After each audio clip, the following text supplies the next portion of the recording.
Let's talk about Man United. Good win, comfortable win against Bournemouth, who were poor. Had a couple of chances, but I thought Bournemouth were really poor.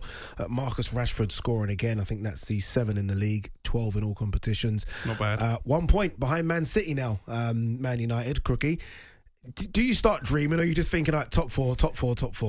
No, I'm certainly not dreaming yet. It's all about the top 4, I think, this season. And again, as we've spoken about earlier this week, if you'd have told me after they got hammered by Brentford that dreadful afternoon in West London that come January the 4th, they'd not only be in the top 4, they'd only be a point off second place Manchester City, I'd have thought you were crazy, quite frankly. And again, it just underlines the job that Erik Ten Hag is doing. I think the biggest compliment I can pay now as a Manchester United fan is that when you watch United, you're watching from a degree of comfort again. I was never worried about Bournemouth last night. I knew it would be a comfortable United win, and I mean that with no disrespect in the world to Bournemouth, but they've got a rhythm now. They're defensively much more resolute, even with Maguire maybe lacking in confidence at club level coming into the team last night. Casemiro has been an absolute diamond in midfield, making those Graeme Souness comments more ridiculous with every man of the match performance. And you've got Rashford probably in the form of his life. So there's a lot to be content about at the moment, and content is the word.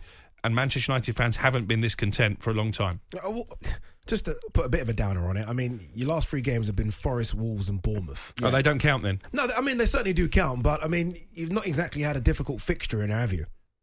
Well, they've already beaten Arsenal this season. How many teams have done that? I think we need to see the next lot coming up. You got City, you got Arsenal, Palace. It's not going to be easy. And then I think we can then all start to get on this sort of Man United bandwagon of a team that I think could maybe push for second, potentially.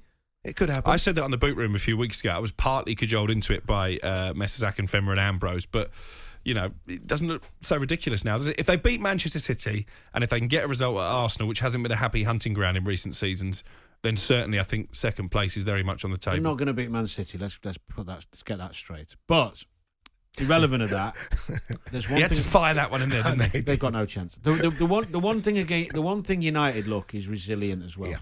They look like they're playing for the manager. They've got a fitness and a hunger about them that we haven't seen in a long time. Their quality is there. They've got quality players. So if you've got a good team ethos and a good work ethic, a decently organised side in terms of balance and structure and a plan, then the quality's always going to shine. Fernandes is as creative as anyone. You've got Rashford playing out of his skin. You've got people like Eriksen, who's a wonderful passer of the ball. Casemiro's come in and...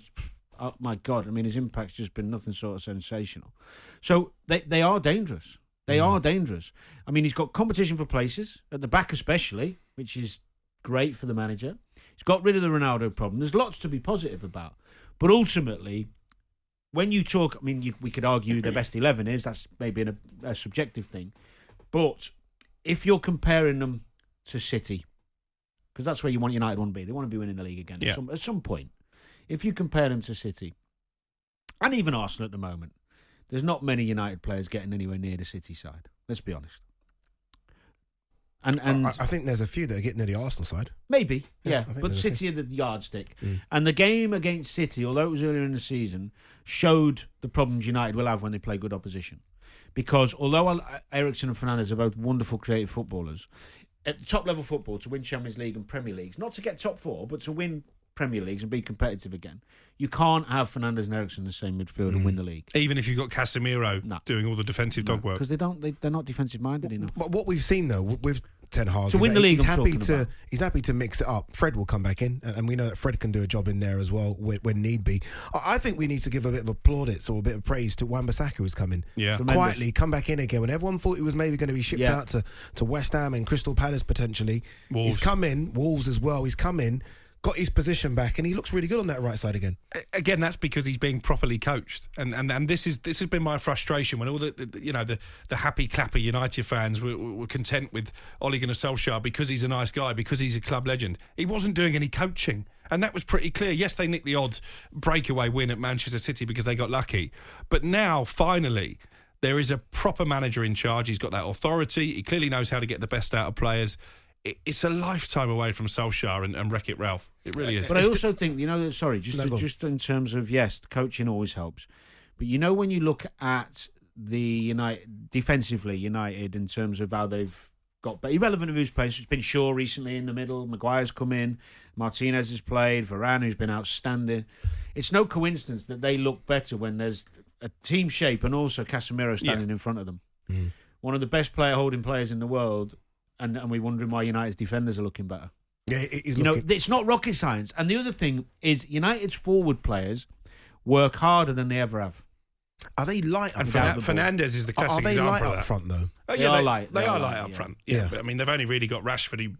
Is he a number 9? Is he better coming from the left? I'd probably argue the latter. You've got Martial, who hit and miss, doesn't stay fit. Saying that, Tenor was raving about Martial the other day in an interview. Or do you think that's just something he's got to say? I think he has to, doesn't That's like Conte saying Eric Dyer was the best centre-back in the league, isn't it? It's he didn't say that, did he? Because his options are limited. Just wanted to go back to a conversation that we had on this programme at the start of the season. You described Christian Eriksen as underwhelming, I think was your phrase. Yeah. Do you still stand by that? I think he's done better than I thought he would in terms of amount of games and his contribution. I meant underwhelming when you think about the type of players United have gone for in the past and you were expecting this. So Casemiro would have been not underwhelming because he's just won the Champions League and been one of the best players in Spain for God knows how long, for one of the biggest teams in the world. That was the type of signing I was expecting. When Eriksen signed, it's not that I got a bit of stick for this because what people are saying... Because you were wrong. Well, you couldn't lace Eriksen's boots. Eriksen is a brilliant technician who could play in United's side. My argument is Eriksen and Fernandes in the same United team doesn't make them a title-winning side. Dan, don't worry about it, Dan. Alex Crook's been apologising all week. He just wanted you to apologise and stick to it. Stick to your guns. You know what? Yes, if that would help, I would apologise for saying it was underwhelming. But actually, I still think the same problem will arise when you see United play Man City.